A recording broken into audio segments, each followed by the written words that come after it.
तो दोस्तों बहुत सारी जगह पर ऐसा होता है कि मकान बनने के कुछ महीनों बाद या फिर सालों बाद जो फर्श है वो धीरे धीरे करके धंसने लगती है।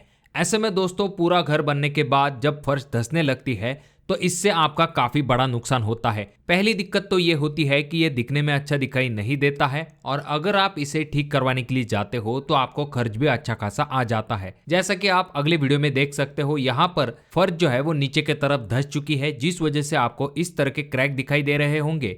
उसके बाद में फर्श और जो स्कर्टिंग है इसके बीच में भी आपको गैप दिखाई दे रहा होगा। साथ में यहाँ पर आप इसका इफेक्ट किचन जैसी जगह पर भी देख सकते हो। यहाँ पर किचन की फर्श नीचे धंस चुकी है और जो किचन को सपोर्ट देने वाले वर्टिकल मेंबर है उनके और फर्श के बीच में आपको गैप दिखाई दे रहा होगा। इसी तरह से फर्श के ऊपर भी आपको क्रैक दिखाई देते हैं। तो ऐसा आपके साथ न हो, इसके लिए शुरुआती वक्त में अगर आप कुछ चीज़ों की तरफ ध्यान दोगे, यानी कि आपको कुछ एक्स्ट्रा पैसे खर्च करने की जरूरत नहीं है। चीजें अगर आप सही तरीके से करते हो तो डेफिनेटली ऐसी चीजों से बचा जा सकता है। और कुछ जगह पर आपने ऐसा भी देखा होगा कि सिर्फ पीसीसी की जाती है, कुछ जगह पर जो कंक्रीट किया जाता है वहां पर सरिये का इस्तेमाल किया जाता है। कुछ लोग जो है पीसीसी से पहले ईंटों का इस्तेमाल करते हैं। तो कौन सा तरीका सही है, आपको कौन सा ऑप्शन की तरफ जाना चाहिए, इसके बारे में भी हम जानने वाले हैं। तो जब भी हम अपने घर के अंदर पीसीसी का काम करवाते हैं तो इसके कुछ फायदे होते हैं। जैसे कि सबसे पहली चीज तो ये आ जाती है कि आपकी ये जो पीसीसी है, आपके जो फ्लोरिंग होती है उसके लिए एक फर्म और एक स्ट्रांग सपोर्ट देने का काम करती है।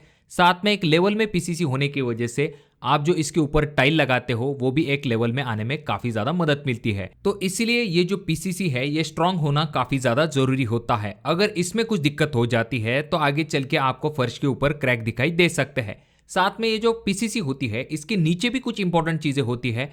अगर वहां पर दिक्कत हो जाती है और भले ही आपकी पीसीसी कितने भी स्ट्रांग क्यों ना हो, पर अगर सॉइल सेटलमेंट हो जाती है, ऐसे में आपकी जो फर्श है उसमें जरूर क्रैक आ सकते हैं। तो इसीलिए आपको चीजों को स्टेप बाय स्टेप ध्यानपूर्वक करना है जिससे कि आपके फर्श का जो बेस है वो काफी स्ट्रांग बन सके।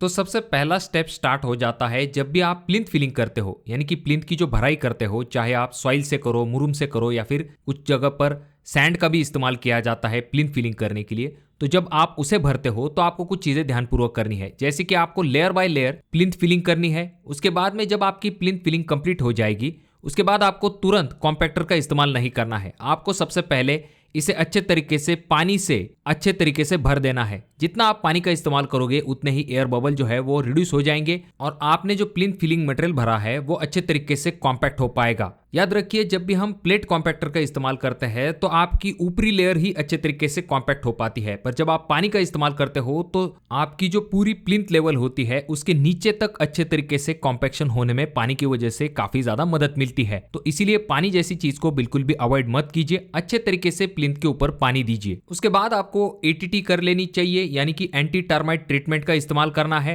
जिससे कि आगे चल के वहां पर टर्माइट की समस्या न हो, क्योंकि ऐसी चीजों की वजह से भी सॉइल जो है वो सेटल हो जाती है, जिस वजह से आपको फर्श के ऊपर क्रैक दिखाई दे सकते हैं। तो एंटी टर्माइट ट्रीटमेंट जब आप सही तरीके से कर दोगे उसके बाद जाकर आपको, जैसा कि आप अगले वीडियो में देख सकते हो, इस तरह से कॉम्पैक्टर मशीन की मदद से, जैसा कि यहाँ पर ये जो प्लेट कॉम्पैक्टर है इसका इस्तेमाल करके सॉइल को अच्छे तरीके से कॉम्पैक्ट किया जा रहा है। अब यहाँ पर ऊपर के तरफ से थोड़ा सा गैप दिया है, डायरेक्टली आपकी जो प्लिंथ लेवल है वहां तक सॉइल को नहीं भरा है। यहाँ पर थोड़ा सा गैप इसीलिए दिया गया है क्योंकि यहाँ पर अब सोलिंग की जाएगी। अब सोलिंग जो है दोस्तों 9 इंच से लेकर 12 इंच के दरमियान आप इसकी थिकनेस रख सकते हो। और सोलिंग के लिए हमेशा पत्थरों का इस्तेमाल किया जाता है, जिससे कि काफी मजबूत सोलिंग बन जाती है। बहुत सारी जगह पर कुछ लोग जो है ईंटों का इस्तेमाल करते हैं, पर ईंटों के बजाय अगर आप पत्थर का इस्तेमाल करोगे तो वहां पर आपको कोई भी दिक्कत नहीं होगी, क्योंकि पत्थर जो होते हैं ईंटों के तुलना में काफी मजबूत होते हैं और डेफिनेटली इनकी लाइफ भी ज्यादा होती है। अब जब आपकी सोलिंग कंप्लीट हो जाती है उसके बाद में जो गैप होते हैं वहां पर रेती का इस्तेमाल करके इसे अच्छे तरीके से फिल किया जाता है। सोलिंग हमेशा लाइन लेवल में होनी चाहिए। अगर सोलिंग की लेवल ऊपर नीचे हो जाती है तो पीसीसी में भी इसका असर दिखाई दे सकता है, या फिर पीसीसी में आपको ज्यादा कंक्रीट का इस्तेमाल करना पड़ेगा। तो अब जब आप सही तरीके से लाइन लेवल कर लेते हो उसके बाद बारी आती है पीसीसी करने की। तो देखिए दोस्तों, पीसीसी का मतलब होता है प्लेन सीमेंट कंक्रीट। इसमें किसी भी प्रकार के सरिये का इस्तेमाल नहीं किया जाता है। तो आपको क्या करना है, आपकी ये जो सोलिंग है इसके ऊपर आपको पीसीसी को कर देना है। अब पीसीसी करते समय 2 चीजों के तरफ जरूर ध्यान दीजिए कि आपकी जो पीसीसी होगी उसकी जो थिकनेस होती है, यानी कि जो मोटाई होती है, वो कम से कम 3 इंच तक होनी चाहिए। उसके बाद में आप जो पीसीसी के लिए कंक्रीट इस्तेमाल करने वाले हो उसकी जो ग्रेड होती है वो M10 से लेके आप M20 तक इस्तेमाल कर सकते हो। अब ये जो M10 कंक्रीट ग्रेड होता है इसमें आप 1:3:6 का प्रोपोर्शन इस्तेमाल करते हो, यानी कि 1 पार्ट आपका सीमेंट, 3 पार्ट आपका सैंड और 6 पार्ट आपकी गिट्टी होती है। या फिर अगर आप थोड़ा सा स्ट्रांग पीसीसी करना चाहते हो जहां पर हाई ट्रैफिक वाला एरिया है तो वहां पर आप M20 ग्रेड के तरफ जा सकते हो, जिसका रेशो होता है 1:1.5:3, यानी कि 1 पार्ट सीमेंट, 1.5 पार्ट आपका सैंड और 3 पार्ट आपकी एग्रीगेट। और ये जो पीसीसी आप करने वाले हो ये भी लाइन लेवल में होनी चाहिए। अगर आप चाहो तो लेवल डॉट का इस्तेमाल करके सही लाइन लेवल निकाल के इस पीसीसी को कर सकते हो, जिससे कि आगे चल के आपको लेवल में ज़्यादा दिक्कत नहीं होगी। और अगर आप M10 का कंक्रीट इस्तेमाल करने वाले हो तो जो आपका कॉलम का एरिया होता है उसे वैसे ही ओपन छोड़ दीजिए, क्योंकि कॉलम के लिए आप जो कंक्रीट की ग्रेड इस्तेमाल करोगे वो थोड़ी सी हायर लेवल की होती है। कम से कम M20 ग्रेड के कंक्रीट का इस्तेमाल आपके कॉलम के लिए किया जाता है, तो इसीलिए M10 का जो कंक्रीट है वो आपको कॉलम के एरिया में नहीं करना है। जैसा कि आप अगले वीडियो में देख सकते हो, इस तरह से आप जगह वहां पर ओपन छोड़ सकते हो। तो कुल मिला के इस तरह से आप एक स्ट्रॉन्ग बेस अपने फर्श के लिए बना सकते हो पीसीसी का इस्तेमाल करके। पर सिर्फ पीसीसी यहाँ पर इंपॉर्टेंट नहीं है, उसके नीचे का जो बेस है वो भी काफी इंपॉर्टेंट है, उसका प्रिपरेशन भी काफी ज्यादा जरूरी होता है। अब दोस्तों कुछ इंपॉर्टेंट सवालों के बारे में भी जान लेते हैं कि कुछ जगह पर आपने देखा होगा,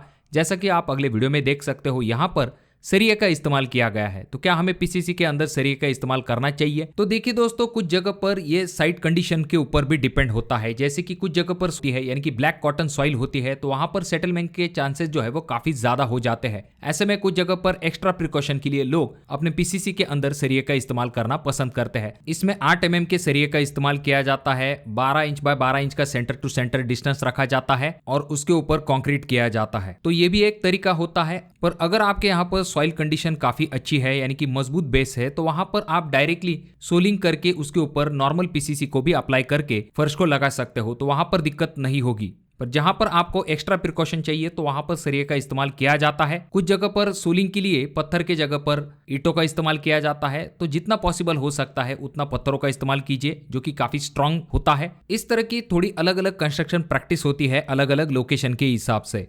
पर आपको यह जरूर ध्यान में रखना है कि जब भी आप किसी भी चीज का इस्तेमाल करने वाले हो तो बेस काफी इंपॉर्टेंट है। अगर आप ऊपर किसी भी स्ट्रांग चीज का इस्तेमाल करोगे पर जिस चीज के ऊपर वो आपकी पीसीसी या फिर सोलिंग बाकी चीजें रेस्ट हुई है वही अगर कमजोर होगा तो वो किस तरह से ऊपर वाली चीजों का भार सह पाएगा। तो इसीलिए बेस काफी इंपॉर्टेंट होता है। तो अगर आप सही तरीके से अपने प्लिंथ फिलिंग को करके सोलिंग और पीसीसी करोगे तो डेफिनेटली आपके फर्श के लिए एक मजबूत बेस बनेगा और आगे चल के आपको फर्श के ऊपर क्रैक दिखाई नहीं देंगे। तो अगर आपके कोई सवाल है तो कमेंट बॉक्स में कमेंट जरूर कीजिए। वीडियो अगर आपको अच्छा लगा हो तो जरूर इसे लाइक कर दीजिए। बहुत ज्यादा ही अच्छा लगा हो तो अपने दोस्तों के साथ जरूर शेयर कीजिए। और ये जो तीनों वीडियो है इनमें से कोई एक वीडियो आपके जरूर काम में आ सकता है, तो उसे देखना न भूले।